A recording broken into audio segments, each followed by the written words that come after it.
Hello and welcome back to We Met Behind the Castle. Today I thought I would do something interesting and breaking down annual passes, looking at the different things coming to the parks. And on Sundays I hope to kind of fill you guys in on what's going on around the parks, in the news, and what's going on at Walt Disney World, Universal, SeaWorld, Legoland, wherever it might be that there is news happening, whether it's events coming, concerts announced, or whatever it might be.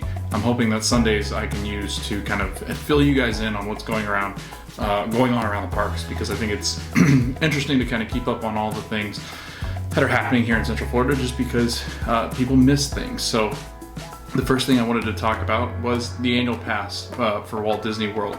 So Walt Disney World is currently not selling annual passes. Today is July 10th.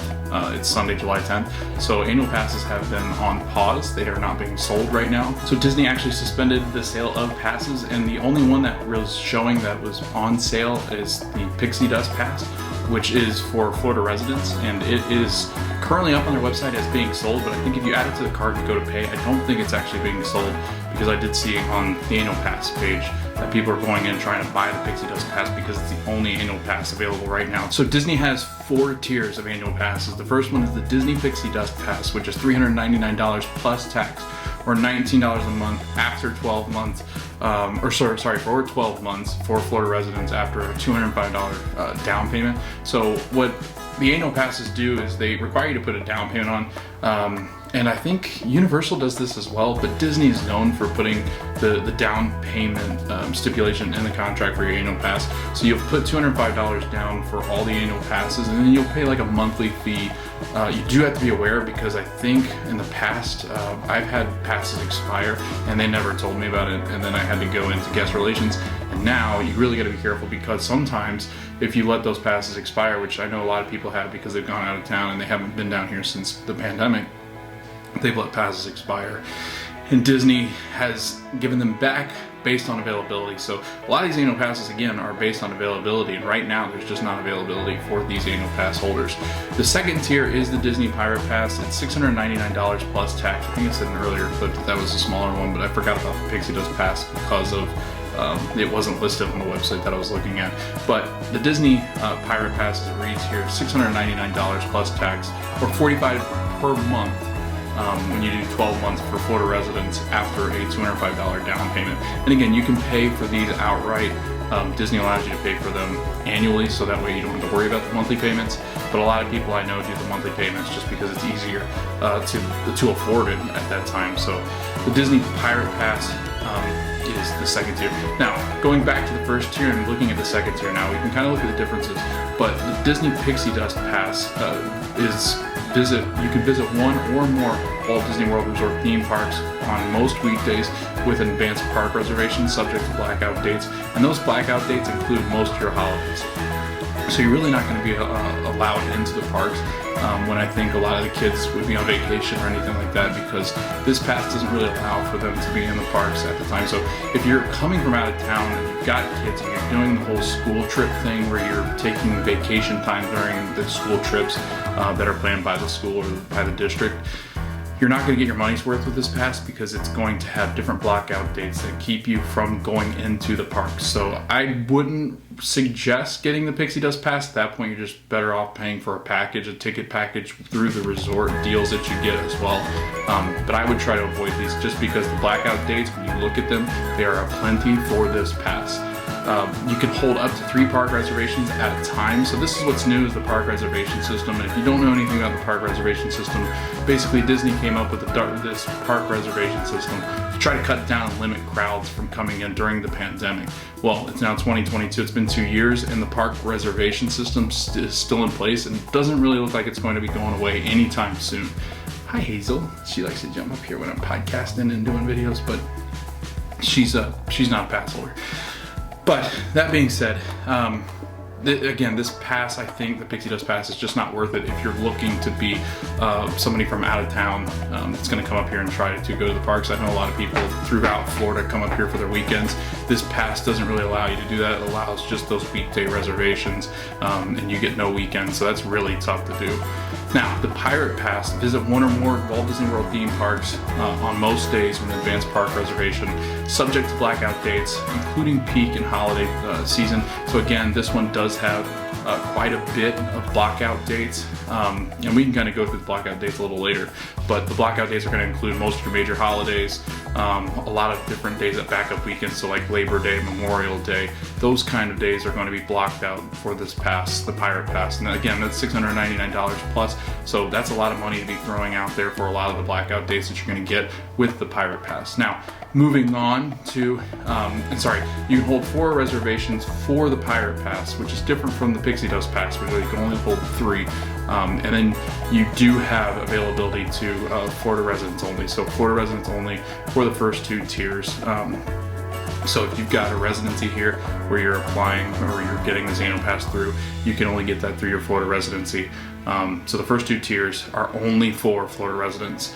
The next one is the Disney Sorcerer Pass, and it's $899 plus tax, or $63 a month after a $205 down payment. The Sorcerer Pass, you can visit the parks again with advanced reservations. You can hold up to 5 reservations at a time for this pass, and they started to add in like bonus days too for these annual passes, where they're gifting 1 day or maybe 2 depending on availability. They usually just have the 1 bonus day that you can grab up with your annual pass. I know I just grabbed a bonus day for one of my days at Walt Disney World. I think it was like an Epcot reservation that we have later on in August, and we're going to go see NSYNC at Joey Fatone.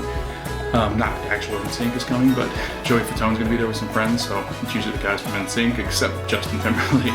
But again, I had to use one of my bonus days to book another reservation that I had coming up in the coming weeks. So again, the Sorcerer Pass is the one I have. It's the one that I pay a pretty penny for, but I really do like having this pass because it does block out a lot of the dates that you don't really want to be at the park anyway. So usually the week of Christmas, the week after Christmas is really tough in the parks, just because it's so busy, even with the park reservation system and the limited amount of annual pass holders that are allowed in the parks at that time.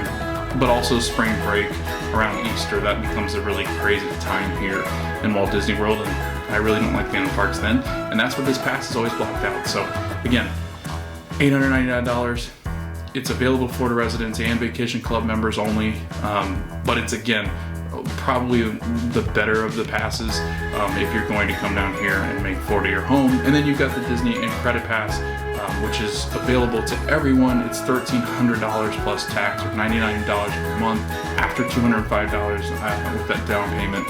And again, you can hold 5 reservations at that point with the Credit Pass. So again, there's really no difference. The only thing that's different is there's no blackout dates for this Credit Pass. So the people coming from out of town, if you buy this pass and don't have a Florida residency, which some of you might have some Florida residency based on, I know a lot of people come down here and live for a couple months, but this is the only pass that you can buy if you're out of state. And it's been kind of unfortunate because I've had a couple friends that have actually lost their annual passes because it's just so much money. They're better off just buying the day tickets that they buy when they come down here, or going through DVC. If they're DVC members, they actually save money because they can go through the Sorcerer Pass and at least buy the tier lower than that in Credit Pass. So again, it's a lot of money to be throwing at Disney. I know it's tough. But again, it's part of the game now. Universal and SeaWorld have also increased the prices of their annual passes, not significantly, but everything seems to be rising as Disney rises. So you're going to get kind of that same price increase percentage-wise with most of the most of the annual passes that you're going to get around here in Central Florida are going to be, unfortunately, with those price hikes and price increases. Now, the perks for annual pass holders are not as extensive as they used to be. You used to get like the photo pass, and you used to get fast pass, obviously, with your pass holder. But now, with a pass holder. But now, the perks of an annual pass holder are the standard theme park parking. You get that for free or included with your pass, and then you get savings up to 20% on dining, merchandise, and more. Just depends on what it is that you're going to be doing. I think mini golf, I think the boats and stuff like that. Anywhere you go, if they're going to be able to give you discounts, they'll actually be able to ask you Are you an annual pass holder? Do you have your ID? Now make sure you do have your ID with annual passes, because they do check that when you're going through the parking plaza or you're going to get merchandise or you're going to get food. You need to have the ID with you, just so that way they can tell that that is your annual pass, because sometimes they will not give you an annual pass discount if they believe that that is not your actual annual pass that you're holding up showing them. So just plan ahead, bring the ID, even if it's in the stroller, bring it, because they're not always willing to give people discounts, because people will always come and say, oh yeah, I'm an annual pass holder, and sometimes they're not. New to this is you have access to bonus reservations. So again, throughout the year, Disney will drop bonus reservations and they'll say, hey, you can book this bonus reservation. I think I've gotten up to 6 or 7. I almost had 7 the other day. But they do drop different bonus reservations depending on the crowd levels, I think. So Disney has done a good job with that. And you can now customize your pass with different options, including Disney Photo Pass. So you can add these extensions onto the annual passes, but these were the things that were free before, or they gave you a major discount for some of these. And then you can also add like water parks and sporting options as well to these annual passes. But those are the 4 tiers. And again, the prices are going to continue to rise with the annual passes, I believe. I think reservations are here to stay, and we can kind of talk about the reservation system another time. But again, you can make park reservations. You wake up, I think a month in advance or something like that, where you can book these annual passes. Reservations. Let me check the actual dates so I'm not getting this wrong, but I'll tell you how many days. But again, annual passes, they're worth it if you go often. If you're coming down here for a week, it's really hard to say buy an annual pass, because I think you actually be able to save money not buying an annual pass anymore. Where used to be, I think some people were like, you know, if I go a certain amount of times, then I'm getting my money's worth. But again, it's really tough with the reservation system now, and it's really tough with these prices in the current situation of the world. It's pretty tough for the annual pass holders, and especially now since they're mostly just Florida resident pass holders. So I don't know. Comment below, did you guys lose your annual pass? Are you currently holding on to an annual pass waiting for it to expire? I know a lot of people are waiting for it to hit that renewal and they're not going to renew. Are you going to up your pass? You're going to renew your pass? So I'm just interested in what you guys are doing with the annual passes. Comment below what you're doing. What do you think about the reservation system? I'm interested and curious to kind of see what you guys are thinking. Does the reservation system end? Who knows? And like I said, you can book park reservations in advance, depending on what you are or who you are coming to the Disney park. So, for instance, you can make reservations up to 60 days in advance, and guests staying at Disney Resorts Collection Hotel can make reservations up to 60 days in advance plus the length of their stay. So say you're staying here for 10 days, you can add 10 days onto that, and you'll get the 70 days in advance where you can book park reservations. In order to book park reservations, you're going to want to go to Disney's website. You're going to want to go to buy your tickets, and when you buy your tickets, you're going to click on available park reservations, because you're going to want to check to see if that park is now available on the day that you're purchasing the ticket, because if you don't, then there might not be available spaces in the park for you, so you can't really get into the park. I've actually seen that on the annual pass pages, where people have gone to buy tickets, and then when they bought the tickets, they've gone in to kind of book a reservation, and that reservation is not available. So for instance, you go to you're wanting to go to Magic Kingdom for 2 days, and you go to book your Magic Kingdom park tickets, and they book one, but then you go to the other and it says this is a blackout, because the park will be at what they consider capacity for reservations, and that park is no longer available, so then you're going to have to select another park. Now, what's different is the park reservation system now does not allow for park hopping before 2 p.m. So before 2 p.m. you have to go to the park that you've scheduled for your reservation. So say Logan goes in, I schedule a reservation for Epcot. I have to go to Epcot, go through the gates, tap my band, tap my card, go through, come back out of the exit, and then get on the monorail and head to Magic Kingdom, or get in my car, head to Animal Kingdom or Hollywood Studios, whatever it might be, Skyliner. But you do have to go to the initial touch point in which you make your reservation, that first initial park reservation for that day. You have to sign in there, and then you cannot get into the other park until after 2 o'clock. So when you're making the reservations, just be aware of that. The other day we actually, my parents came into town, and we wanted to do Magic Kingdom and Animal Kingdom, but Animal Kingdom did not have park reservations available or readily available. So what we had to do, we actually had to go to Epcot with my niece, who again, there's a lot of rides at Epcot, but nothing really her style. The only ones that we did were Grand Fiesta and Frozen, so we did those rides, but we did have to go through Epcot, we got on some rides just because we're gonna be there anyway, so we might as well. We got on the rides, we got off, and then we were like, all right, now we can head to Animal Kingdom. We got to Animal Kingdom, I think right around 2:15, and we were able to get in with park hopping reservations. Now, there have been rumors that there are going to be park hopping reservations like you have to make. So like say for instance, you go to Epcot and you want to go do Studios in the afternoon. You can do that after 2 o'clock and they'll let you, as long as the park's not at capacity.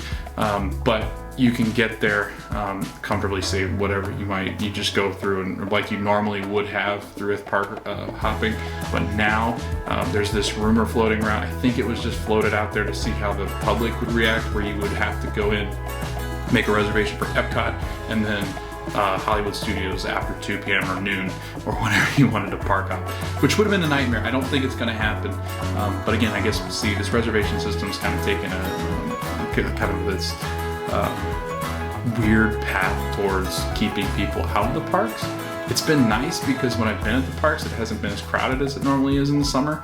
But then again, it's really tough because sometimes I'm at Epcot and I want to go to Magic Kingdom, but I gotta wait until Magic Kingdom allows you to park hop over. And again, it's just really tough. But planning, from what I've heard, my friend Jordan, who I did the Disney College program with, he was one of my roommates at the Disney College program in 2013.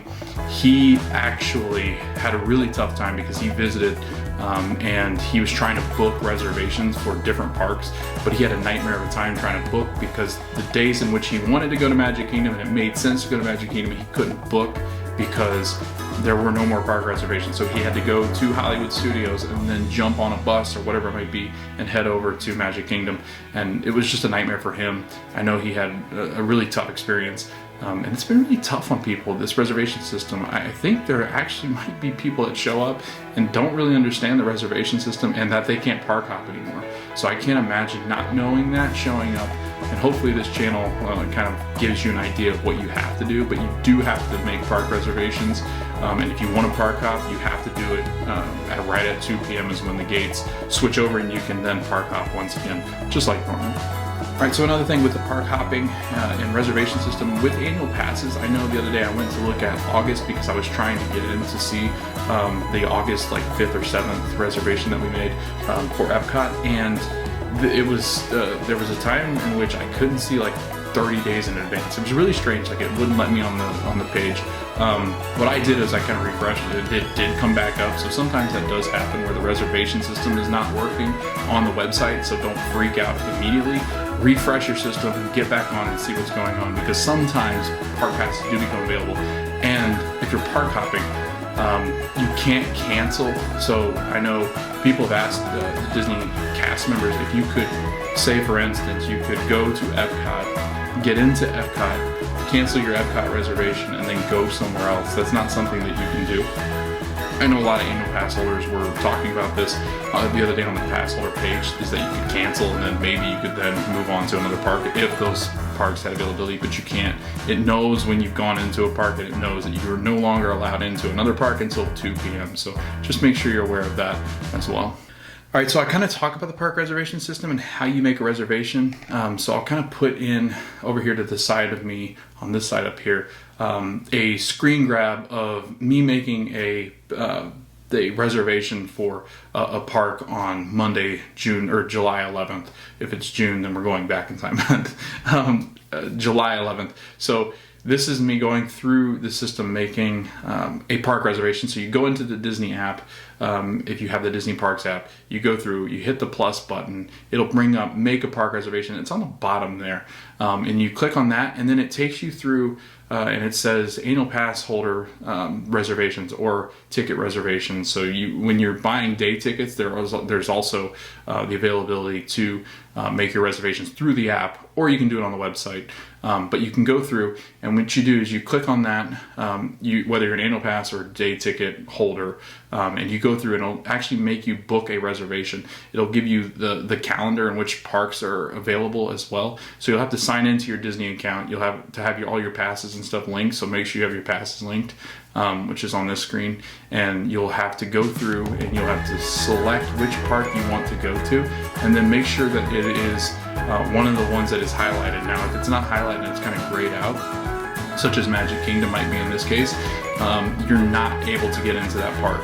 You can park hop there usually, but you're gonna have to start your day at one of these other parks. So Epcot and Animal Kingdom are the only ones available for tomorrow because I'm making this a reservation today for annual passes. Now, it might be different for day tickets.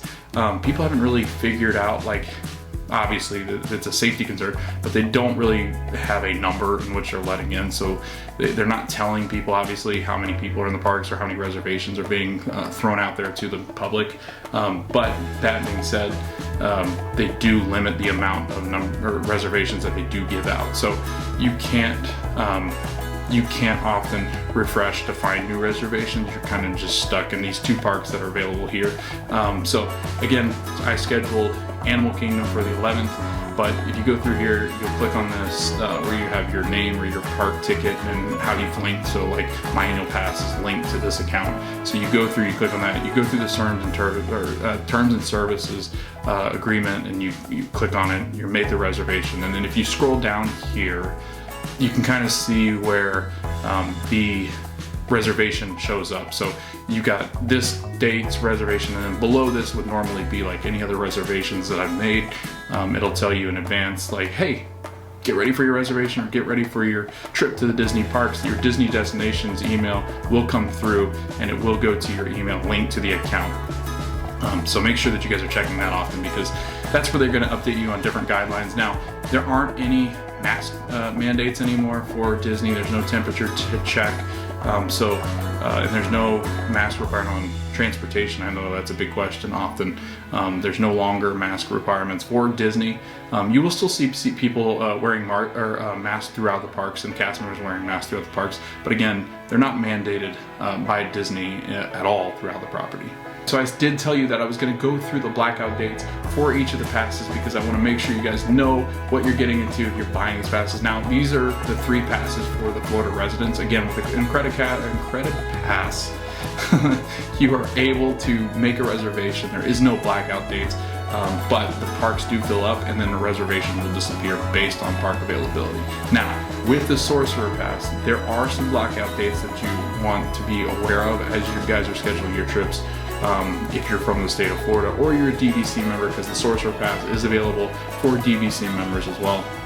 November 23rd through the 26th, so that's Thanksgiving, and that weekend that they kind of block off. They actually can block off the 27th, which I found kind of strange, because they usually attach the 27th and any weekend onto that weekend. But the 27th is available for all Sorcerer Pass holders. Now, December 17th through December 31st, those are all blacked out, because that is Christmas time, that is New Year's Eve, but you are allowed back in on the 1st of January. So in 2023, the 1st, you can get in for New Year's Day and celebrate New Year's Day in the parks. Other than that, right now there's no blackouts for the rest of the year for those two.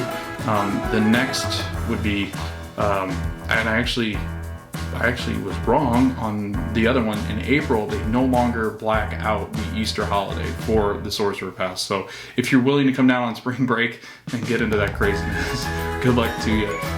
But again, they don't block out that date anymore, which I thought they had, but it looks like in 2023 they are no longer blacking out the Easter holiday. So that's pretty cool and pretty interesting for the Sorcerer Pass. Now, the Pirate Pass and the Pixie Dust Pass are only available for Florida residents.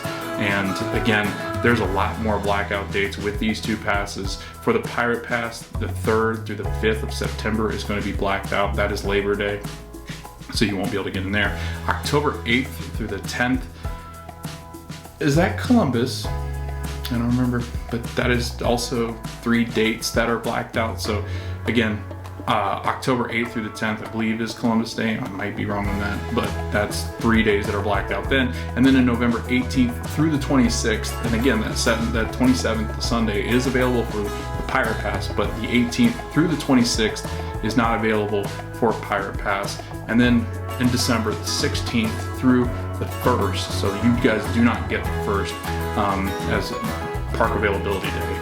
So you do lose that day. You also lose the 14th through the 16th, which is MLK weekend, and then you lose President's Day weekend, of course, 18th through the 20th, and then in March you lose right around what would be spring break, the 11th through the 18th for Florida, and then in April you lose pretty much half the month. So that's pretty interesting. That I didn't realize so they are the ones that lose the Easter holiday, which is the 1st through the 15th. You're not able to book with the Pirate Pass of April. And then in May, the 27th through the 29th is going to be Memorial Day, so that's why that is blacked out as well. And then the 1st through the 4th of July is blacked out for the Pirate Pass. So again, these are all parks. You're not allowed into any of the parks. And there might be availability depending on which parks you're going to as well. So you're going to want to check your specific pass, whether, Magic Kingdom might not be available that day, but Animal Kingdom for some reason might. And I'm not going to get too much into that, but I am going through all the park blackout dates right now, so that way you're aware when you're buying the pass how many days you're losing. Pixie Dust Pass. This is the one that is the weekday pass. Of course, you lose all the weekends, and that's really tough. It works well if you live here in Florida and you work in the hospitality industry or work. Your off days might be Monday, Tuesday. This might be ideal for you. And the more affordable price tag of the annual pass is at $400 plus tax. But if you're looking at the actual blackout dates, they do black out most of the major holidays that I did talk about. So again, you're going to lose a lot of days here starting in November. So October you lose the 10th, and then in November you lose the 18th through the 27th. So you do lose, because you don't have weekends, you lose all those days. In December, from the 16th to the 2nd of January, you're not allowed in the parks. And then in February, you do lose the 20th because of President's Day. And then in March, you lose the 13th through the 17th. So again, there's a lot of blackout dates for this pass. April, the 1st through the 16th, it's also blacked out. And then it does look like in July, you lose 3rd and 4th. So you're not able to get in for 4th of July or the Magic Kingdom fireworks that are usually on the 3rd. So again, this pass is great if you're really looking for a pass that you want to come here on weekdays, and maybe you have off days that are on the weekdays, or if you're retired, maybe you want to come here where it's less busy. And with this pass, you really are going to be able to avoid said busy days. Now, the thing you want to be careful about, there's only 3 park reservations available for this pass, so you can only make 3 in advance. So if you're staying here for a week, you're going to have to wait till that one of those passes gets eaten up to book the next. So make sure you're aware of that as well. And make sure you're aware of that with the Pirate Pass, where you can only book 4. You can't really book a full week unless they give the bonus reservation. So just be aware when you're planning that you will lose days depending on how many reservations you can book at a given time. All right, so I think that does it for blackout dates. It does it for annual passes, as much as I was going to get into. Definitely check your specific annual pass, because things do constantly change with Disney. There's rumors of more changes coming. I know a lot of people, myself included, I love the old days when reservations weren't a thing.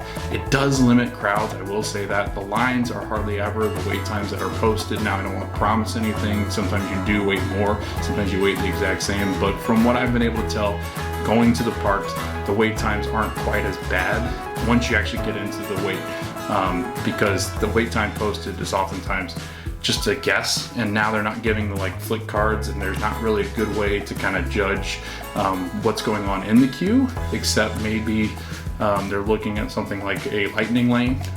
But again, there's really just no way to kind of judge wait times right now, so it's kind of chaotic in the parks. The other day, I know people were getting on Mine Train in 20 minutes, and it was constantly posted at 75. And again, it's just a guess. It's just the cast members looking at the crowds going through, looking at how many lightning lane reservations are coming through, and then judging that wait time off that. We will talk about Lightning Lane eventually and Genie Plus, but that's a whole different video. I have not really studied up on that, so I'm not even going to try to talk about it just because I've heard of how much work it can be and how much of a nightmare it can be at times. So we'll kind of look at that in another video, because I do want to kind of look at it, maybe test it out a little bit to kind of see how it works. So I'm not going to get into that, but I did want to kind of clarify that this is the Disney World we live in now. The reservation system is here to stay.